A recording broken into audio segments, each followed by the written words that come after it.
state and government, heads of international organizations, representatives of various countries, distinguished guests, ladies and gentlemen, friends. Today, we are meeting here for the opening ceremony of the third Belt and Road Forum for International Cooperation. On behalf of the Chinese government and Chinese people, and in my own name, I wish to extend a very warm welcome to you all.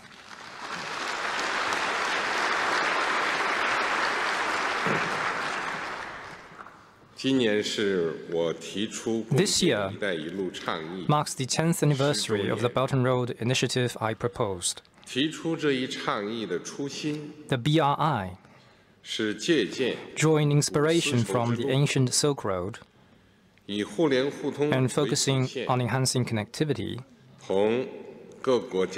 aims to enhance policy, infrastructure, trade, financial, and people-to-people connectivity, inject new impetus into the global economy, create new opportunities for global development, and build a new platform for international economic cooperation. Over these 10 years, we have stayed committed to this founding mission. Thanks to our joint efforts, Belt and Road International Cooperation has gotten off the ground, grown rapidly, and produced fruitful outcomes. Belt and Road Cooperation has extended from the Eurasian continent to Africa and Latin America. More than 150 countries and over 30 international organizations have signed the Belt and Road Cooperation documents.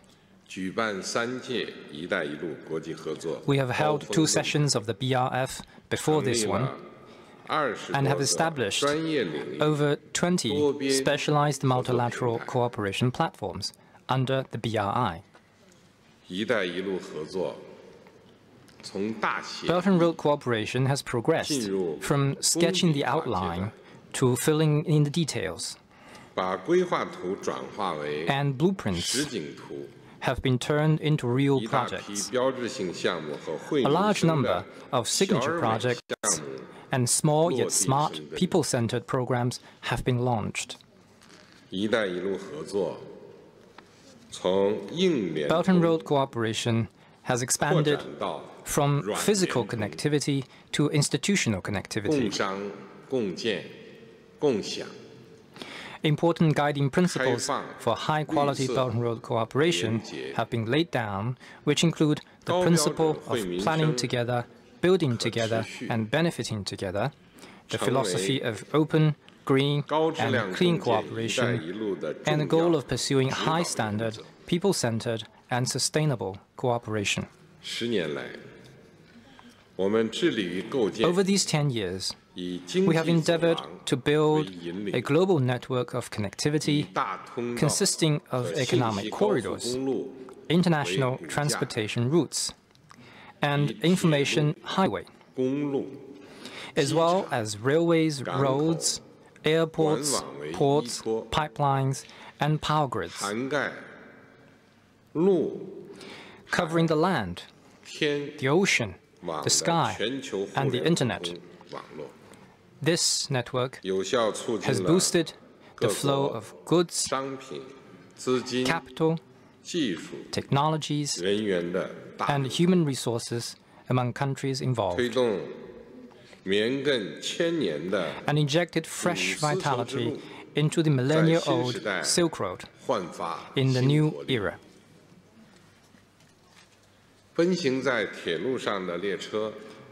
Trains speeding along rail tracks, automobiles running on roads, flights connecting different countries, cargo ships breaking waves, and e-commerce bringing so much convenience to people. They have all become symbols of international trade in the new era, just like camel caravans and the sailing ships were for the past age. Hydro, wind, and solar energy-based power plants, oil and gas pipelines, and increasingly smart and interconnected power transmission networks are removing the development bottleneck caused by energy shortage and fulfilling the dream of developing countries to achieve green and low-carbon development. These energy projects have become the oasis and lighthouse for sustainable development in the new era. Brand new airports and harbors, smooth roads, and newly built industrial parks for business cooperation have created new economic corridors and new growth drivers. They have become the trading routes and staging posts of the new era.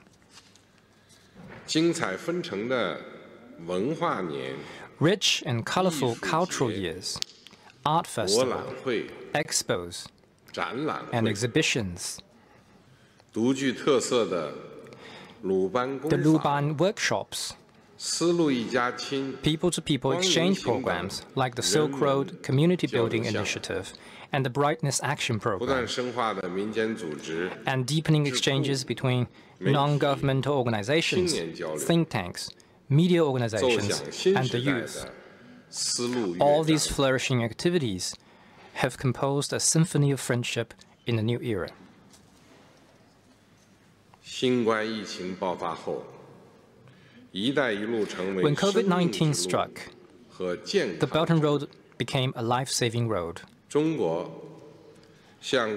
China provided more than 10 billion masks and 2.3 billion doses of vaccines to other countries, and jointly produced vaccines with over 20 countries, making a special contribution to BRI partners' efforts in fighting COVID-19.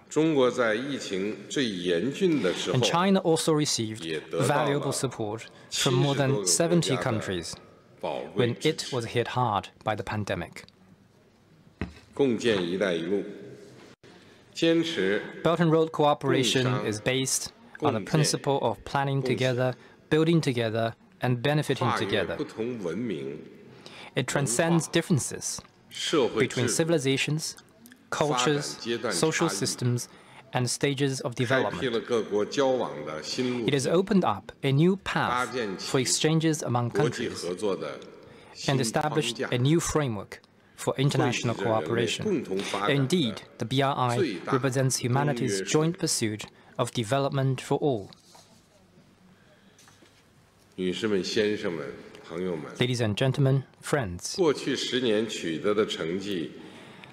our achievements in the past decade are truly remarkable, and there is so much we can draw from them. We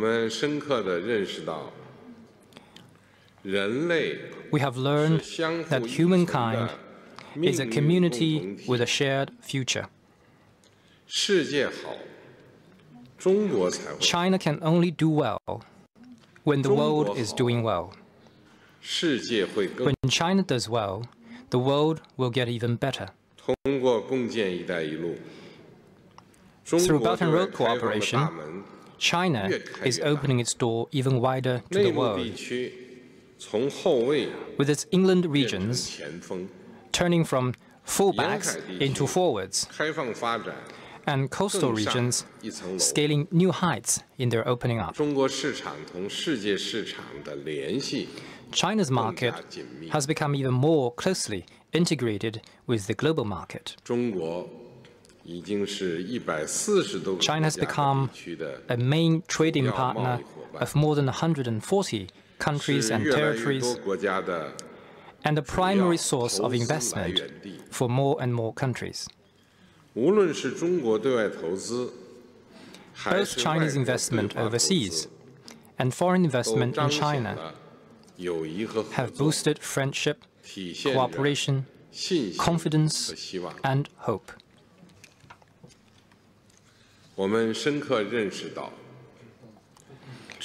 We have learned that win-win cooperation is the sure way to success in launching major initiatives that benefit all. When countries embrace cooperation and act in concert, a deep chasm can be turned into a thoroughfare. Landlocked countries can become land-linked, and a place of underdevelopment can be transformed into a land of prosperity.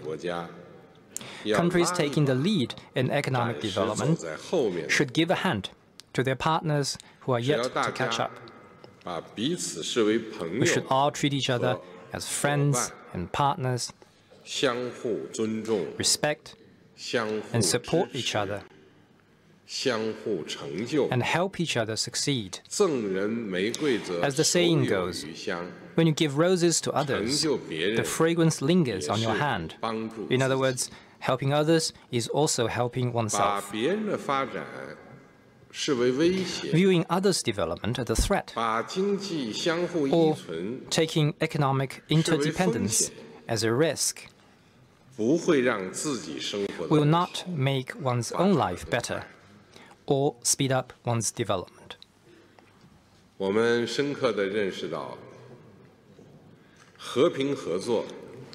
We have learned the Silk Road spirit of peace and cooperation, openness and inclusiveness, mutual learning and mutual benefit is the most important source of strength for Belt and Road cooperation.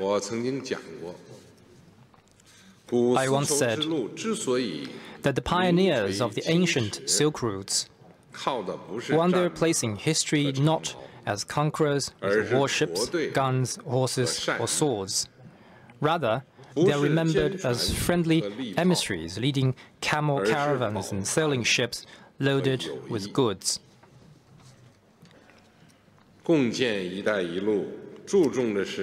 Belt and Road cooperation is based on the belief that flame runs high when everyone adds wood to the fire, and that mutual support can get us far.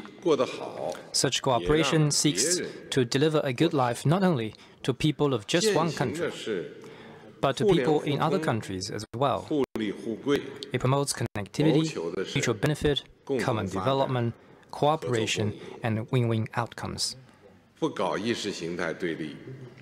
Ideological confrontation, geopolitical rivalry, and bloc politics are not a choice for us. What we stand against are unilateral sanctions, economic coercion, and decoupling and supply chain disruption.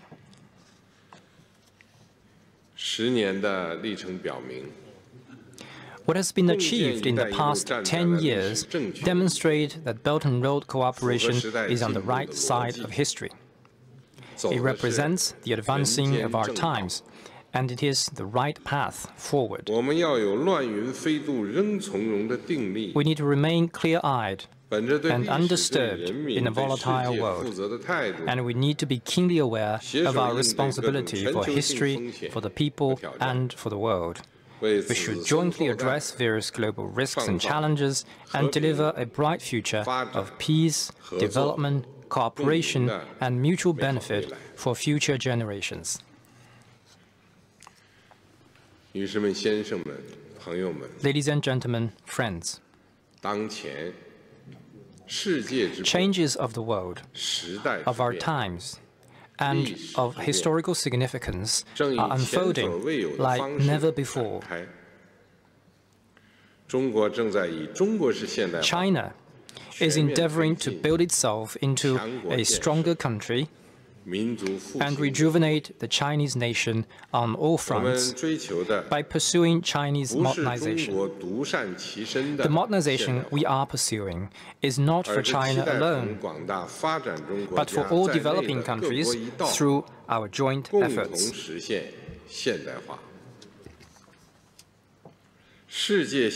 Global modernization should be pursued to enhance peaceful development and mutually beneficial cooperation,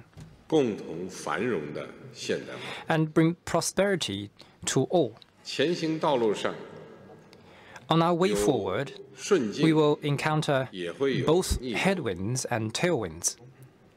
We need to stay focused on our goal, take results-oriented actions, persevere, and keep moving forward until our goal is met.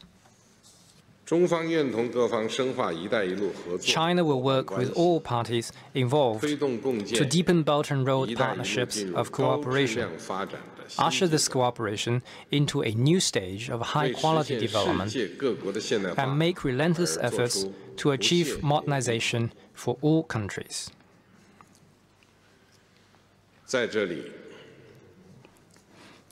Now, I wish to announce 8 major steps China will take to support our joint pursuit of high-quality Belt and Road cooperation.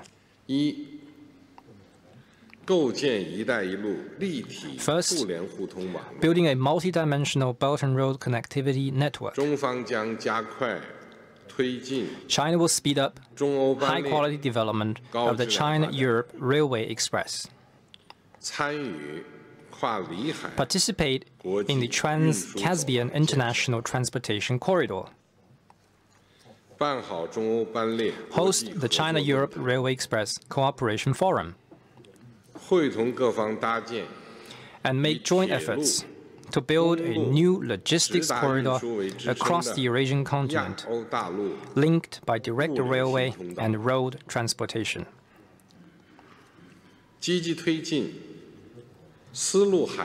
We will vigorously integrate ports, shipping, and trading services under the Silk Road Maritime and accelerate the building of the new international land-sea trade corridor and the Air Silk Road. Second, supporting an open world economy. China will establish pilot zones for Silk Road e-commerce cooperation, enter into free trade agreements and investment protection treaties with more countries. We will remove all restrictions on foreign investment access in the manufacturing sector. In light of international high-standard economic and trade rules, we will further advance high-standard opening up in cross-border service trade and investment. Expand market access for digital and other products. And deepen reform in areas including the state-owned enterprises, digital economy, intellectual property, and government procurement. China will hold the Global Digital Trade Expo annually. In the next 5 years, that is 2024 to 2028, China's total trade in goods and services is expected to exceed $32 trillion and $5 trillion, respectively. Third, carrying out practical cooperation. China will promote both signature projects and small yet smart livelihood programs. The China Development Bank and the Export-Import Bank of China will each set up a 350 billion yuan financing window.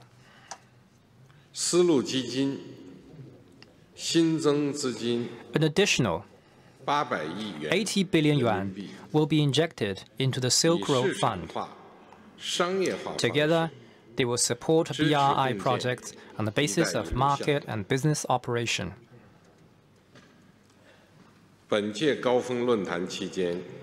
Cooperation agreements worth $97.2 billion have been concluded at the CEO conference held during this forum.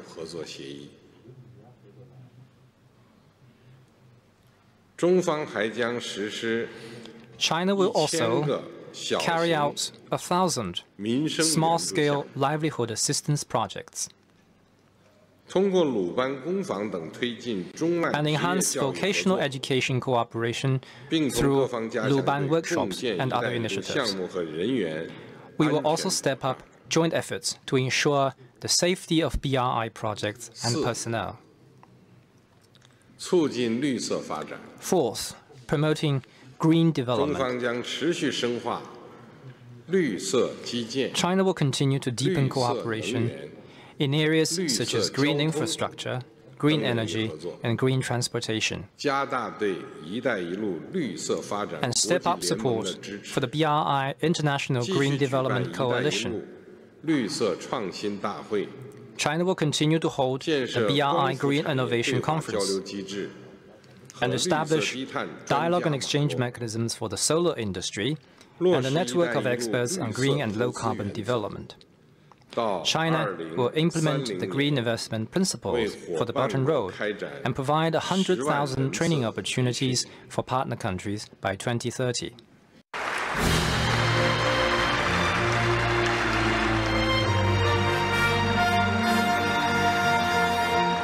Your Excellency Xi Jinping, President of the People's Republic of China, Your Excellencies, Heads of State and Government, Your Excellency Antonio Guterres, United Nations Secretary General, Heads of International Organization, ladies and gentlemen. At the outset, allow me to express my gratitude to President Xi Jinping and the government of the People's Republic of China for convening us today and for the warm hospitality that has been accorded to us. I am very pleased to join here in Beijing for the 10th anniversary of the Belt and Road Initiative. The BRI, which is a laudable ambition to connect Asia, Europe, and Africa, is a significant international cooperation initiative anchored in the principles of collective progress. I applaud President Xi for his vision in designing and launching the Belt and Road Initiative, as well as for the proposal of the 3 global initiatives of civilization, security, and development, aimed at building a community with a shared future. Excellencies, as a global community, we find ourselves in an ever-complex and crisis-prone world. We are confronted with a climate problem, structural shifts, and global insecurity. Concerted and collaborative efforts to address our common challenges have often helped us remain resilient. Hence, more than ever, we are called upon as global leaders to uphold the principles of humanity, justice, inclusivity, equity, and compassion in rising up to the occasion.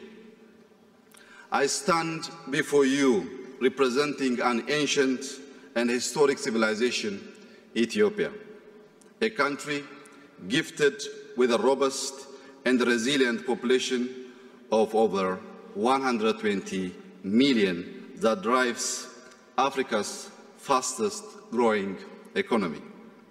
Located in the Horn region, Ethiopia also serves as an important gateway between Africa, the Middle East, and the wider Asia. I also stand before you as a proud Africa that hails from a continent of 1.4 billion people, a continent with a thriving youth population that is propelling it to become a global economic powerhouse. Without a doubt, Africa is the next frontier market.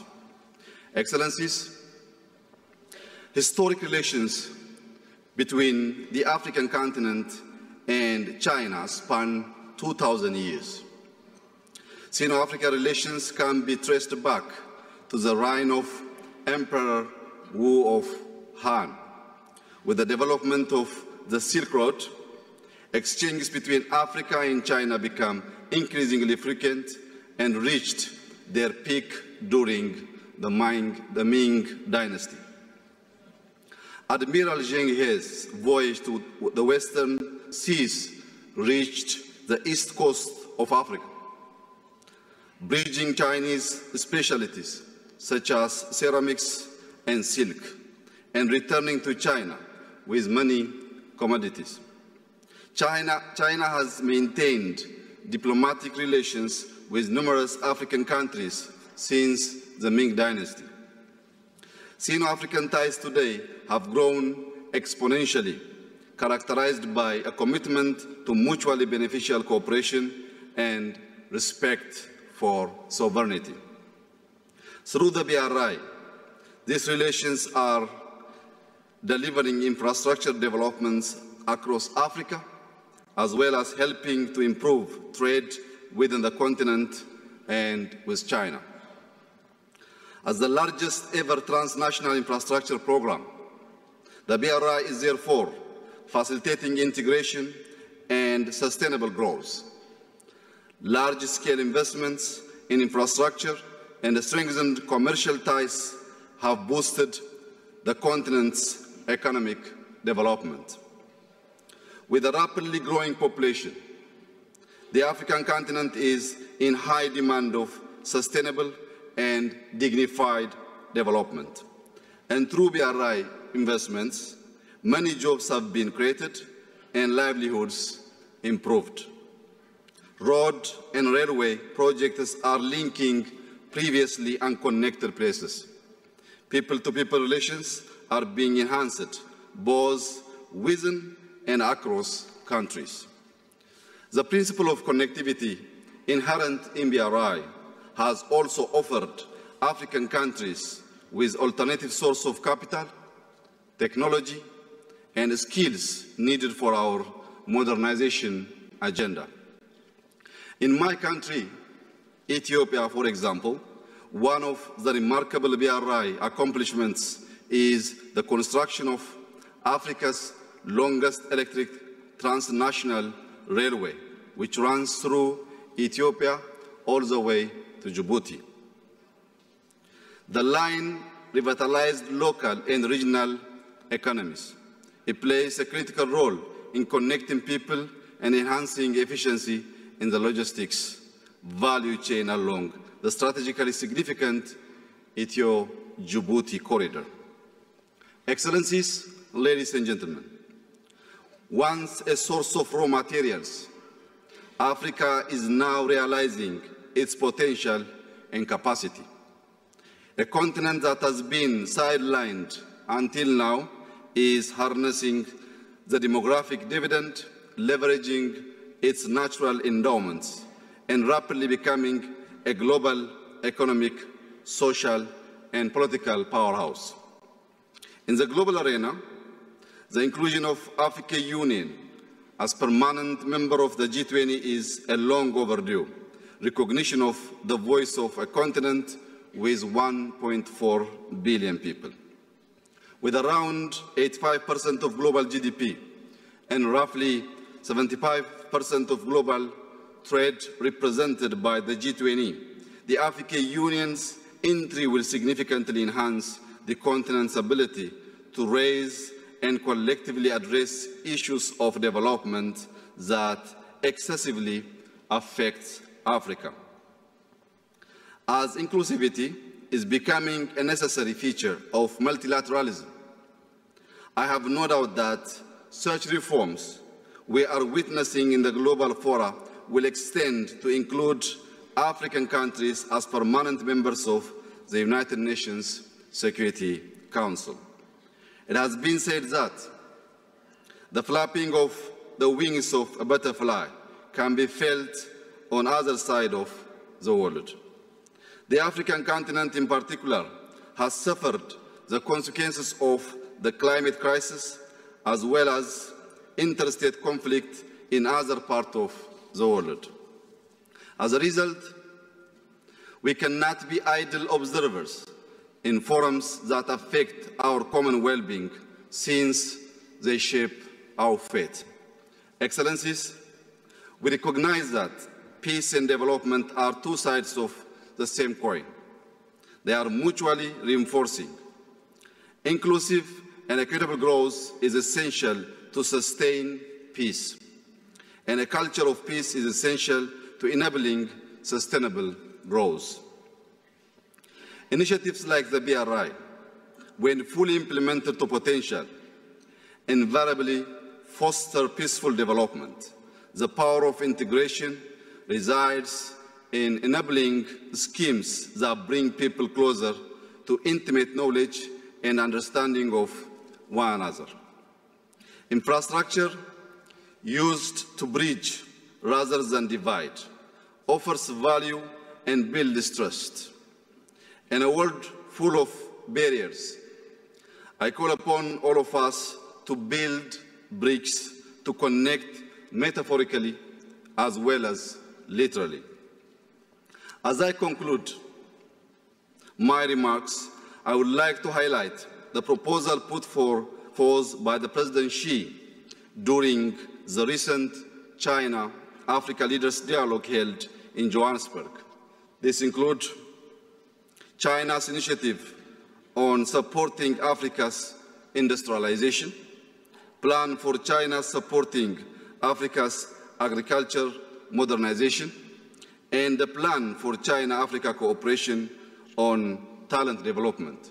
I also support the 8 points proposed by President Xi because it mainly focuses on investing both on people and planet, which leads us to prosperity. These Africa-centered initiatives are foresighted investments that build a bridge to the Africa we want. I would like to emphasize that Ethiopia fully welcomes these plans and initiatives in harmony with our development strategy and 10-year economic plan to diversify our economy and forge our path to holistic prosperity. I thank you. Sheshe.